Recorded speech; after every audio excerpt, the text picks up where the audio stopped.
आज का टॉपिक है आध्यात्मिक रोचक कहानियाँ अ स्पिरिचुअल स्टोरी। इसमें आपको विभिन्न तरह की कहानियाँ मिलेंगी और आध्यात्मिक पथ की कहानी सुनने वाले सभी श्रोतागणों को जय श्री कृष्णा, जय श्री राधे। मेरे 100 सब्सक्राइबर पूरे करने के लिए आप सभी लोगों को तहे दिल से धन्यवाद। ऐसे ही आप मुझे प्यार और सपोर्ट दीजिए। चलते हैं, आज की कहानियाँ शुरू करते हैं। आज की पहली कहानी है एक सास और बहू की कहानी। सासू माँ हर रोज ठाकुर जी को पूरे नियम और श्रद्धा के साथ सेवा करती थी। एक दिन शरद ऋतु में सासू माँ को किसी कारणवश शहर से बाहर जाना पड़ा। सासू माँ ने विचार किया कि ठाकुर जी को साथ ले जाने के रास्ते में उनकी सेवा पूजा नियम से नहीं हो सकेगी। सासू माँ ने विचार किया कि ठाकुर जी की सेवा का कार्य अब बहू को देना पड़ेगा, लेकिन बहू को तो कोई अकल ही नहीं कि ठाकुर जी की सेवा कैसे करनी है। सासू माँ ने बहू ने बुलाया और समझाया कि ठाकुर जी की सेवा कैसे करनी है, कैसे ठाकुर जी को लाड करना है। सासू माँ ने बहू को समझाया कि बहू, मैं यात्रा पर जा रही हूँ और अब ठाकुर जी की सेवा पूजा का सारा कार्य तुमको करना है। सासू माँ ने बहू को समझाया, देख, ऐसे 3 बार घंटी बजाकर सुबह ठाकुर जी को जगाना, फिर ठाकुर जी को मंगल भोग कराना, फिर ठाकुर जी स्नान करवाना, ठाकुर जी को कपड़े पहनाना, फिर ठाकुर जी का श्रृंगार करना और फिर ठाकुर जी को दर्पण दिखाना। दर्पण में ठाकुर जी का हंसता हुआ मुख देखना, बाद में ठाकुर जी को राजभोग लगाना। इस तरह सासू माँ बहू को सारे सेवा नियम समझाकर यात्रा में चली गई। जब बहू ने ठाकुर जी की सेवा कार्य उसी प्रकार शुरू किया जैसा सासू माँ ने समझाया था। ठाकुर जी को जगाया, नहलाया, कपड़े पहनाए, श्रृंगार किया और दर्पण दिखाया। सासू माँ ने कहा था कि दर्पण में ठाकुर जी को हंसता हुआ देखकर ही राजभोग लगाना। दर्पण में ठाकुर जी को हंसता हुआ मुख ना देखकर बहू को बड़ा आश्चर्य हुआ। बहू ने विचार किया, शायद मुझसे सेवा में कहीं कोई गलती हो गई है, तभी दर्पण में ठाकुर जी का हंसता हुआ मुख नहीं दिख रहा है।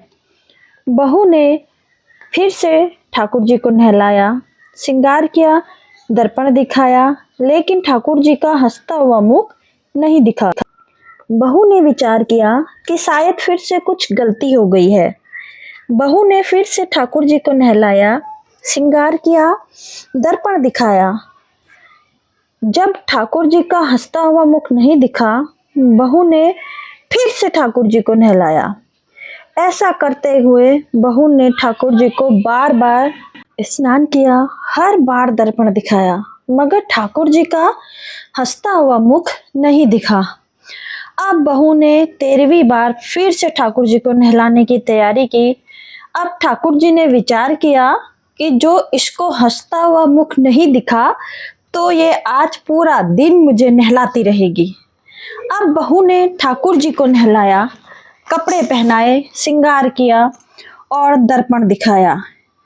अब बहू ने जैसे ही ठाकुर जी को दर्पण दिखाया, तो ठाकुर जी ने अपनी मनमोहनी मंद मंद मुस्कान में हंसे। बहू को संतोष हुआ कि अब ठाकुर जी ने मेरी सेवा स्वीकार करी है। अब यह रोज का नियम बन गया। ठाकुर जी रोज हंसते, सेवा करते करते अब तो ऐसा हो गया कि बहू जब भी ठाकुर जी को कमरे में जाती, बहू को देखकर ठाकुर जी हंसने लगते। कुछ समय बाद सासू माँ वापस आ गई। सासू माँ ने ठाकुर जी से कहा, प्रभु क्षमा करना अगर बहू से आपकी सेवा में कोई कमी रह गई हो तो। अब मैं आ गई हूँ, आपकी सेवा पूजा बड़े ध्यान से करूँगी। तभी सासू माँ ने देखा कि ठाकुर जी हंसे और बोले कि मैया, आपकी सेवा भाव में कोई कमी नहीं है, आप बहुत सुंदर सेवा करती हैं, लेकिन मैया, दर्पण दिखाने की सेवा तो आपकी बहू से ही करवानी है। इस बहाने में हंस तो लेता हूँ, निश्चल सेवा भाव से प्रभु भी प्रफुल्लित होते हैं। दोस्तों, आपको ये कहानी कैसी लगी ठाकुर जी की, जरूर आप मुझे कमेंट करके बताइएगा और कमेंट बॉक्स में जय श्री राधे जरूर लिखिएगा। अब हम शुरू करते हैं अपनी अगली कहानी, लेकिन कहानी सुनने के साथ साथ आप मुझे प्लीज़ सब्सक्राइब जरूर करिएगा और अपना सपोर्ट देके मुझे भी आगे बढ़ाइएगा। हमारी अगली कहानी है बाबा जी गए चोरी करने। एक बाबा जी एक दिन अपने आश्रम से चले गंगा जी नहाने। बाबा जी धोखे से आधी रात को ही निकल पड़े थे। रास्ते में उनको चोरों का एक दल मिला। चोरों ने बाबा जी से कहा, या तो हमारे साथ चोरी करने चलो, नहीं तो हम आपको मार डालेंगे। बेचारे बाबा जी क्या करते, उनके साथ हो लिए। चोरों ने एक अच्छे से घर में सेंध लगाई। एक चोर बाहर रहा और सब भीतर गए। साधु बाबा को वे भी लोग भीतर ले गए। चोर तो लगे संदूक ढूंढने, तिजोरी तोड़ने में। वहां बाबा जी ने देखा कि एक और सिंहासन पर ठाकुर जी विराजमान है। उन्होंने सोचा, आ गए हैं तो हम भी कुछ करें। यह ठाकुर जी का पूजा करने बैठ गए। बाबा जी ने चंदन घिसा, धूप बत्ती ठीक की और लगे इधर उधर भोग ढूंढने।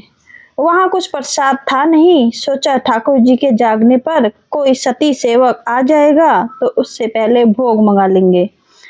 ठाकुर जी तो रेशमी दुपट्टा ताने सो रहे थे। पूजा के लिए उनको जगाना आवश्यक नहीं था। बाबा जी ने उठाया शंख और लगे धुत धू करने। ठाकुर जी तो पता नहीं जागे या नहीं, पर घर के सब लोग सोए लोग चौंक कर जाग पड़े। सब चोर सिर पर पैर रखकर भाग खड़े हुए। घर के लोगों ने दौड़कर बाबा जी को पकड़ा और बाबा जी ने कहा, चिल्लाओ मत, ठाकुर जी को भोग लगाने के लिए कुछ दौड़ कर ले आओ, तब तक मैं पूजा करता हूँ। पूजा हो जाएगी तब तुम सबको प्रसाद दूंगा और उन चोरों को भी दूंगा जो सब सेंध लगाकर मेरे साथ इस घर में आ गए हैं। जाओ जल्दी करो। घर के लोगों को बड़ा आश्चर्य हुआ। पूछने पर सब बातों का पता लगा। तब एक स्त्री ने हंसते हुए बाबा जी से पास ठाकुर जी को भोग लगाने के लिए बहुत से पेड़े लाकर रख दिए। उस समय एक वृद्ध यह गा रहे थे कि एक बार एक राजा भोजन कर रहा था। अचानक खाना परोस रहे सेवक के हाथ से थोड़ी सी सब्जी राजा के कपड़ों पर छलक गई। राजा की तैयारियां चढ़ गई। जब सेवक ने यह देखा तो वह थोड़ा घबराया, लेकिन कुछ सोचकर उसने प्याले की बची सारी सब्जी भी राजा के कपड़ों पर उड़ेल दी। अब तो राजा के क्रोध की सीमा न रही। उसने सेवक से पूछा, तुमने ऐसा करने का दुस्साहस कैसे किया? सेवक ने अत्यंत शांत भाव से उत्तर दिया, महाराज, पहले आपका गुस्सा देखकर मैं समझ लिया था कि अब जान बचेगी नहीं, लेकिन फिर सोचा कि लोग कहेंगे राजा ने छोटी सी गलती पर एक बेगुनाह को मौत की सजा दी। ऐसे में आपकी बदनामी होती। तब मैंने सोचा कि सारी सब्जी ही उड़ेल देता हूँ, ताकि दुनिया आपको बदनाम ना करे और मुझे भी अपराधी ना समझे। राजा को उनके जवाब में एक गंभीर संदेश के दर्शन हुए और पता चला कि सेवक भाव कितना कठिन है। जो समर्पित भाव से सेवा करता है उससे कभी गलती भी हो सकती है, फिर चाहे वह सेवक हो या मित्र हो या परिवार का कोई सदस्य। ऐसे समर्पित लोगों की गलतियों पर नाराज ना होकर उन्हें प्रेम और समर्पण का सम्मान करना चाहिए। ये थी हमारी आज की आध्यात्मिक पथ की कहानी में दूसरी कहानी। अब इसी श्रृंखला में हम आगे चलते हैं और आपको हम अब अपनी अगली कहानी सुनाते हैं। हमारी अगली कहानी है, एक बार एक मंदिर का निर्माण हो रहा था। मूर्तिकार को भगवान की मूर्ति बनानी थी, सो वह पत्थर की तलाश में निकला। पास ही नदी के किनारे उसे 2 पत्थर दिखाई दिए। उसने उन पत्थरों से कहा कि मेरे साथ चलो, मैं तुम्हारा जीवन बदल दूंगा, तुमको भगवान बनाऊंगा। उससे क्या होगा? पत्थरों ने पूछा। उससे आपको सब कुछ मिलेगा, ढेर सारा सम्मान मिलेगा। क्या अमीर, क्या गरीब, क्या राजा, क्या रंक, सभी लोग तुम्हारे सामने हाथ जोड़े खड़े रहेंगे। अरे वाह, फिर तो बना दो। पर कैसे बनाओगे? आपके ऊपर छेनी हथौड़ा चलाऊंगा, काट काट करूंगा। कुछ दिनों बाद तुम्हारा ट्रांसफॉर्मेशन हो जाएगा और तुम पत्थर से भगवान बन जाओगे। अरे नहीं नहीं, मुझे दर्द नहीं झेलना, मैं यहीं पड़ा ठीक ठाक हूँ। पहले पत्थर ने मना कर दिया, पर दूसरे पत्थर ने विचार किया कि जीवन में कुछ बड़ा बनना है तो दर्द तो सहना ही पड़ेगा। सो वह तैयार हो गया। काम शुरू हो गया। दूसरा उसका मजाक उड़ाता था, वह चुपचाप दर्द सहता था। कुछ ही दिन में मूर्तिकार ने उससे एक भव्य मूर्ति बनाई और मंदिर में लगा दी। अगले दिन मंदिर का उद्घाटन था। तभी आयोजकों को याद आया कि लोग नारियल कहाँ फोड़ेंगे, कोई पत्थर तो है ही नहीं। लोग भागे भागे गए और उसी पत्थर को जिसने मार खाने से इनकार कर दिया था उसे ले आए। लोग आज तक उस पत्थर पर पटक पटक कर नारियल फोड़ रहे हैं और पहला पत्थर सम्मान पा रहा है, दूसरा मार खा रहा है। मनुष्य जीवन में जो कुछ भी है वह सिर्फ और सिर्फ अपने फैसलों की वजह से ही है। पहले पत्थर ने कड़ा फैसला लिया, संघर्ष किया और आज सुख का जीवन जी रहा है। दूसरे पत्थर ने कंफर्ट जोन को प्राथमिकता दी और आज तक मार खा रहा है। यही फैसला हम सबको करना है। कुछ दिन कंफर्ट जोन का त्याग करके संघर्ष करके आगे बढ़ना है और सुख का जीवन व्यतीत करना है, या अभी भी कंफर्ट जोन में रहकर आगे जीवन भर संघर्ष में रहना है। मर्जी आपकी है, क्योंकि जीवन भी आपका है। आशा करती हूँ आपको मेरी ये कहानी भी पसंद आई होगी। चलते हैं अब हम अगली कहानी में। अगली कहानी को सुनते हैं। भाई बहनों, भगवान शिव में बड़ा कोई श्री विष्णु भक्त नहीं है और भगवान विष्णु से बड़ा कोई शिव भक्त नहीं है। इसलिए भगवान शिव सबसे बड़े वैष्णव और भगवान विष्णु सबसे बड़े शैव कहलाते हैं।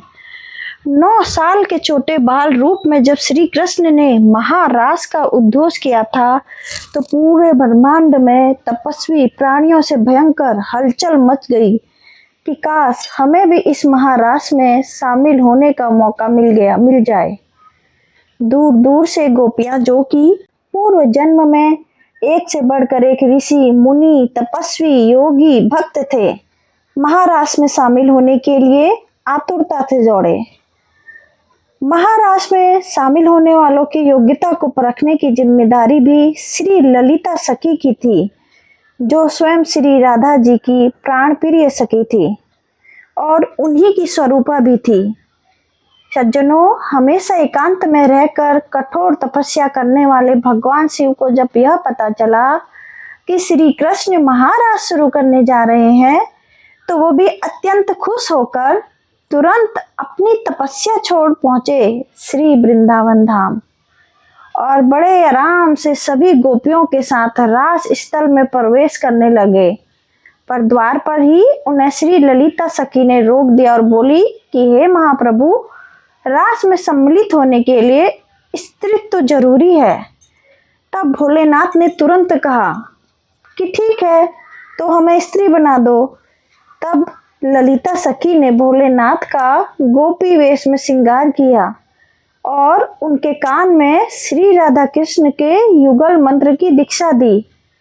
चूंकि भोलेनाथ के सिर की जटा और दाढ़ी मूछ बड़ी बड़ी थी, इसलिए ललिता सखी ने उनके सिर पर बड़ा सा घूंघट डाल दिया, जिससे किसी को उनकी दाढ़ी मूछ दिखाई ना दे। महादेव भोलेनाथ के अति बलिष्ठ और बेहद लंबे चौड़े शरीर की वजह से वो सब गोपियाओं से एकदम अलग और विचित्र गोपी लग रहे थे, जिसकी वजह से हर गोपी उनको बड़े आश्चर्य से देख रही थी। महादेव को लगा कि कहीं श्री कृष्ण उन्हें पहचान न लें, इसलिए वो सारी गोपियों की भीड़ में सबसे पीछे जाकर खड़े हो गए। अब श्री कृष्ण जी ठहरे मजाकिया स्वभाव के और उन्हें पता तो चल ही चुका था कि स्वयं भोले भंडारी यहाँ पधार चुके हैं। तब उन्होंने विनोद के लिए कहा कि महारास में सबसे पीछे से शुरू किया जाएगा। इतना सुनते ही भोलेनाथ घबराए और घूंघट में ही दौड़ते दौड़ते सबसे आगे खड़े हो गए। पर जैसे ही वो आगे आए वैसे ही श्री कृष्ण ने कहा कि अब महाराज सबसे आगे से शुरू होगा। तब महादेव जी फिर दौड़कर पीछे पहुंचे तो श्री कृष्ण ने फिर कहा रास पीछे से शुरू होगा। तब महादेव फिर दौड़कर आगे आए।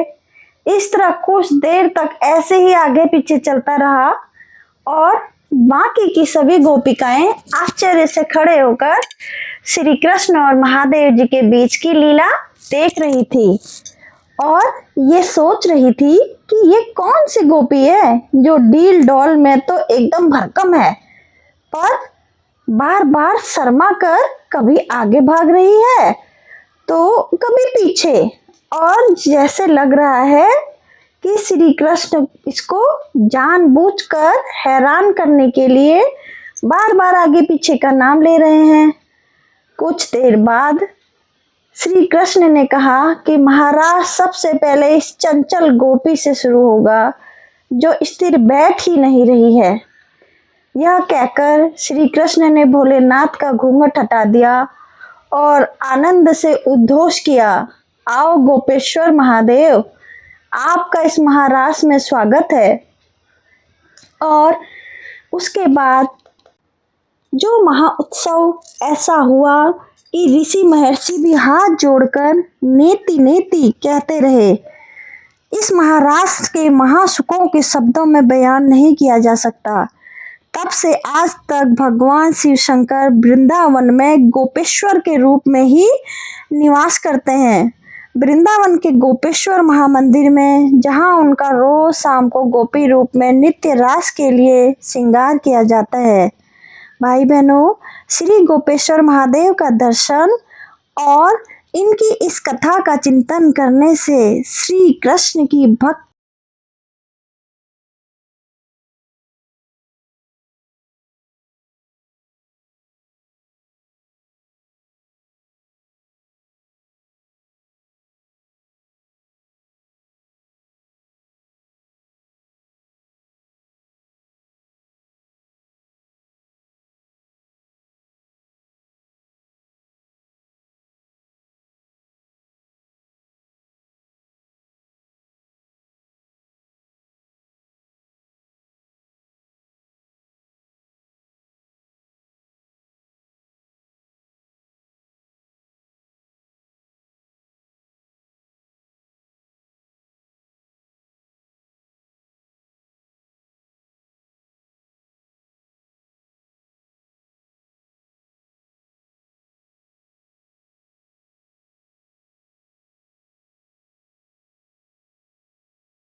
वैसा ही सभी कृष्ण भक्त को होगा।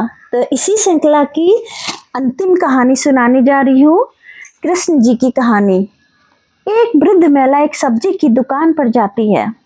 उसके पास सब्जी खरीदने के पैसे नहीं होते हैं। वो दुकानदार से प्रार्थना करती है कि उसे सब्जी उधार दे दो, पर दुकानदार मना कर देता है। उसके बार बार आग्रह करने पर दुकानदार खींच कर कहता है, तुम्हारे पास कुछ ऐसा है जिसकी कोई कीमत हो तो उसे इस तराजू पर रख दो, मैं उसके वजन के बराबर सब्जी तुम्हें दे दूंगा। वृद्ध महिला कुछ देर सोच में पड़ जाती है, क्योंकि उसके पास ऐसा कुछ भी नहीं था। कुछ देर सोचने के बाद वह एक मुड़ा तुड़ा कागज का टुकड़ा निकालती है और उस पर कुछ लिखकर तराजू पर रख देती है। दुकानदार यह देखकर हंसने लगता है, फिर भी वह थोड़ी सब्जी उठाकर तराजू पर रखता है। आश्चर्य, कागज वाला पडला नीचे रहता है और सब्जी वाला ऊपर उठ जाता है। इस तरह वह सब्जी रखता जाता है और कागज वाला पडला नीचे नहीं होता। तंग आकर दुकानदार उस कागज को उठाकर पढ़ता है और हैरान रह जाता है। कागज पर लिखा था, हे कृष्ण, तुम सर्वज्ञ हो, अब सब कुछ तुम्हारे हाथ में है। दुकानदार को अपनी आंखों पर यकीन नहीं हो रहा था। वो उतनी सब्जी वृद्ध महिला को दे देता है। पास खड़ा एक अन्य ग्राहक दुकानदार को समझाता है कि दोस्त, आश्चर्य मत करो, केवल श्री कृष्ण ही जानते हैं कि प्रार्थना का क्या मोल होता है। वास्तव में प्रार्थना में बहुत शक्ति होती है, चाहे वह 1 घंटे की हो या 1 मिनट की। यदि सच्चे मन से की जाए तो ईश्वर अवश्य ही हमारे को सहायता करते हैं। अक्सर लोगों के पास ये बहाना होता है कि हमारे पास वक्त नहीं है, मगर सच तो यह है कि ईश्वर को याद करने का कोई समय नहीं होता है। जय श्री कृष्णा, जय श्री राधे। प्रार्थना के द्वारा मन में विकार दूर होते हैं और सकारात्मक ऊर्जा का संसार होता है। अगर आपको मेरी ये सारी कहानियाँ पसंद आई हैं तो प्लीज़ मेरे चैनल को सब्सक्राइब कीजिएगा और लाइक शेयर ज़रूर कीजिएगा। और छोटी छोटी मेरे जो लास्ट की कोटेशन है इनको अपने दिमाग में ज़रूर रखिएगा। जीवन की कठिनाइयों का सामना करने का बल मिलता है। जरूरी नहीं है कि कुछ मांगने के लिए प्रार्थना की जाए, जो आपके पास है उसका भी हमेशा हमें धन्यवाद करना चाहिए। और इससे आपके अंदर का जो अहम होता है वह नष्ट होगा और एक कहीं अधिक समर्थ व्यक्तित्व का हम निर्माण होगा। प्रार्थना करते समय मन को ईर्ष्या, द्वेष, क्रोध, घृणा जैसे विकारों से मुक्त रखें। जय श्री राधे।